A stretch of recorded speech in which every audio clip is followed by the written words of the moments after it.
Salam sejahtera Malaysia, denyut nadi suara rakyat bergema di channel ini. Jangan lupa tekan butang subscribe, like dan share. Malaysia kita punya, cintai Malaysiaku, kita jaga kita.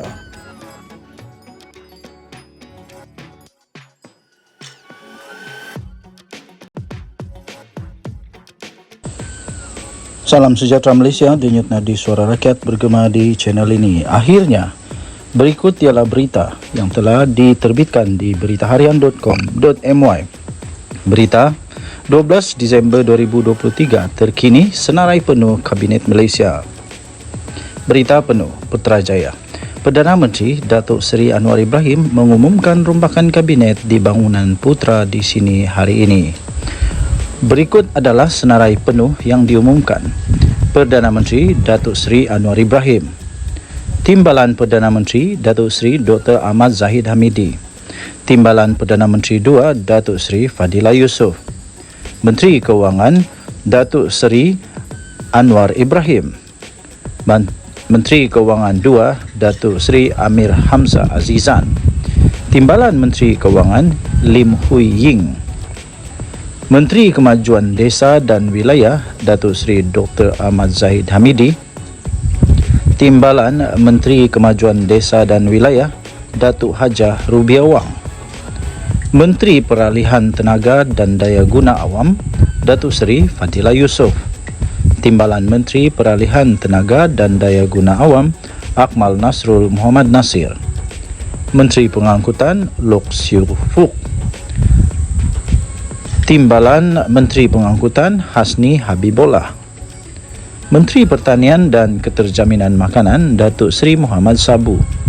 Timbalan Menteri Pertanian dan Keterjaminan Makanan Datuk Arthur Joseph Kurum. Menteri Ekonomi Muhammad Rafizi Ramli. Timbalan Menteri Ekonomi Datuk Hanifah Hajar Taib. Menteri Pembangunan Kerajaan Tempatan Nga Ko Ming. Timbalan Menteri Pembangunan Kerajaan Tempatan Datuk Aiman Atira Sabu. Menteri Luar Negeri Datuk Seri Muhammad Hassan. Timbalan Menteri Luar Negeri Datuk Muhammad Alamin. Menteri Kerja Raya Datuk Seri Alexander Nantalinggi. Timbalan Menteri Kerja Raya Datuk Seri Ahmad Maslan. Menteri Dalam Negeri Datuk Seri Saifuddin Nasution Ismail. Timbalan Menteri Dalam Negeri Datuk Seri Dr. Samsul Anwar Nasara. Menteri Pelaburan, Perdagangan dan Industri Tengku Datuk Seri Zafrul Tengku Abdul Aziz. Timbalan Menteri Pelaburan, Perdagangan dan Industri Liu Chin Tong. Menteri Pertahanan Datuk Seri Muhammad Khalid Nordin. Timbalan Menteri Pertahanan Adli Zahari. Menteri Sains Teknologi dan Inovasi Chang Li Kang. Timbalan Menteri Sains Teknologi dan Inovasi Datuk Muhammad Yusuf Abdal. Menteri Pembangunan Wanita Keluarga dan Masyarakat Datuk Seri Nancy Shukri. Timbalan Menteri Pembangunan Wanita Keluarga dan Inovasi Datuk Seri Noraini Ahmad. Menteri di Jabatan Perdana Menteri Datuk Seri Azalina Osman Said. Timbalan Menteri di Jabatan Perdana Menteri M. Kulasegaran. Menteri Sumber Asli dan Kelestarian Alam Nik Nazmi Nik Ahmad. Timbalan Menteri Sumber Asli dan Kelestarian Alam Datuk Seri Huang Tiong Si. Menteri Pembangunan Usahawan dan Koperasi Datuk Ewan Benedict. Timbalan Menteri Pembangunan Usahawan dan Koperasi Datuk R. Ramakrishnan. Menteri Pendidikan Tinggi Datuk Seri Zamri Abdul Kadir. Timbalan Menteri Pendidikan Tinggi Datuk Muhastafa Elias Muhammad Yunus Sakmud. Menteri Pelancongan Seni dan Budaya Datuk Seri Tiong King Sing. Timbalan Menteri Pelancongan Seni dan Budaya Khairul Firdaus Akbar Khan.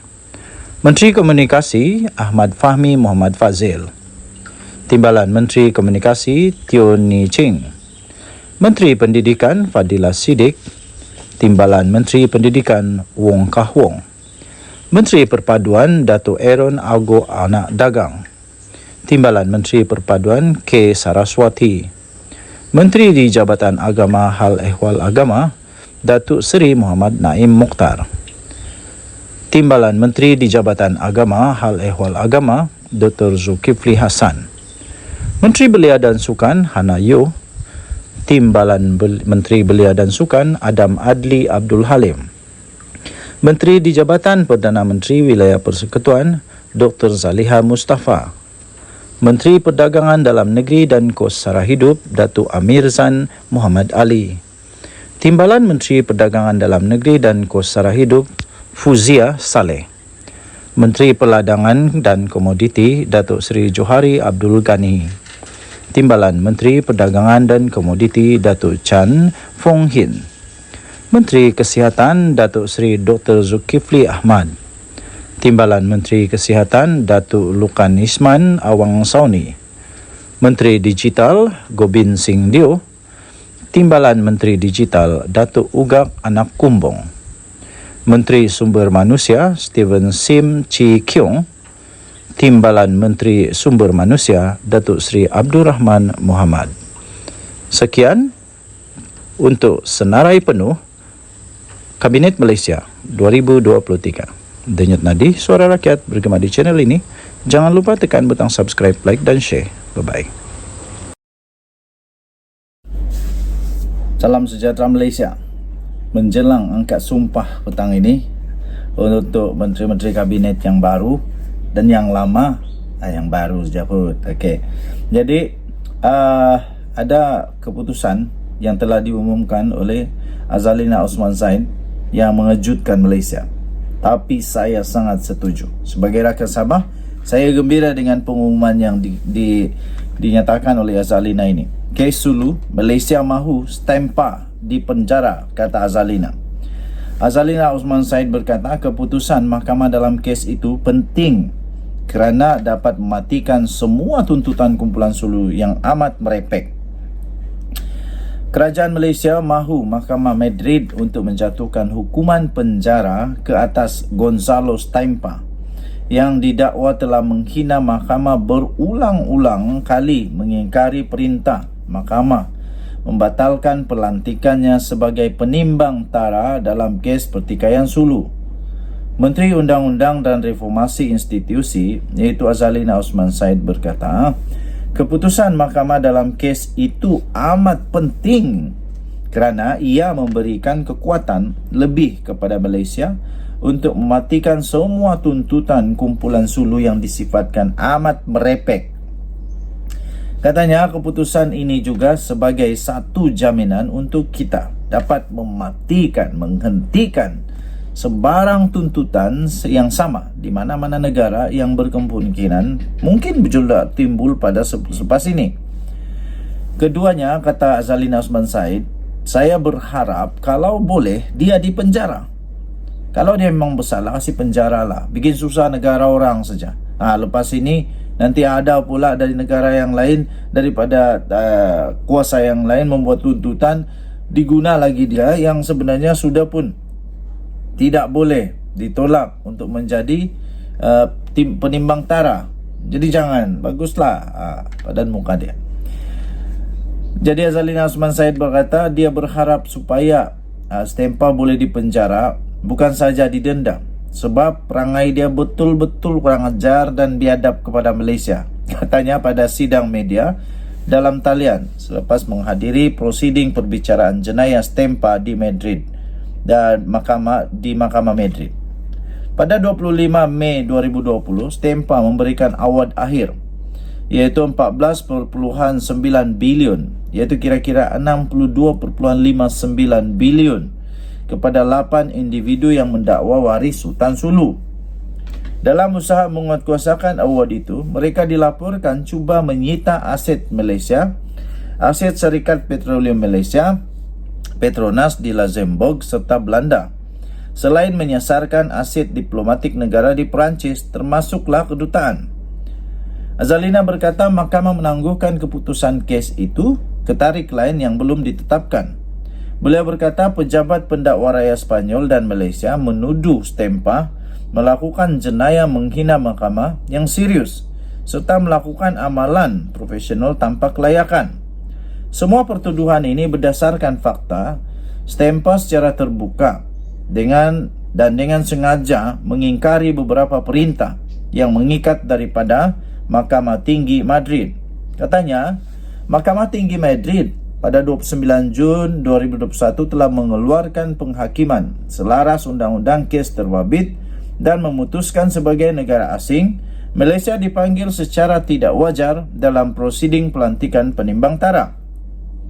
Justru, mahkamah itu membatalkan pelantikan Stempa dan semua tindakannya serta mengarahkan Malaysia dipanggil secara wajar manakala prosiding timbang tara itu dimulakan kembali. Perintah pembatalan pelantikan Stempa kemudian dikekalkan Mahkamah Perlembagaan Spanyol selepas warga Filipina itu gagal dalam rayuan mereka.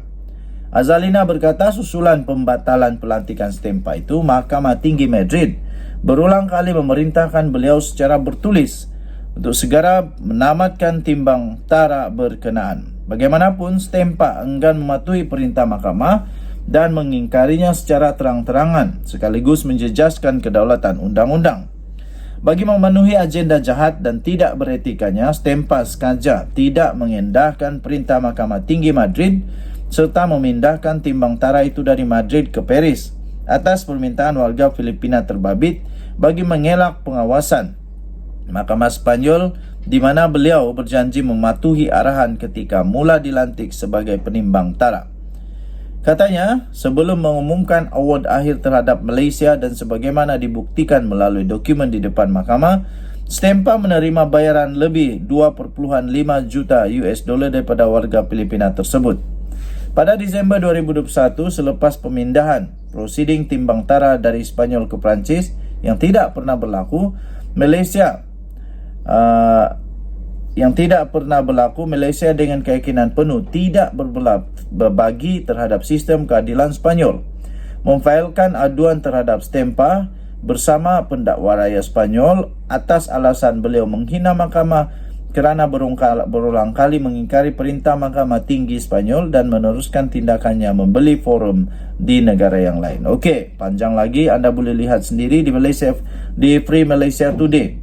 Free Malaysia Today 11 Disember 2023. Tajuknya, Kes Sulu Malaysia Mau Stempa di penjara, kata Azalina. Itu tadi Suara Rakyat bergema di channel ini. Bye-bye.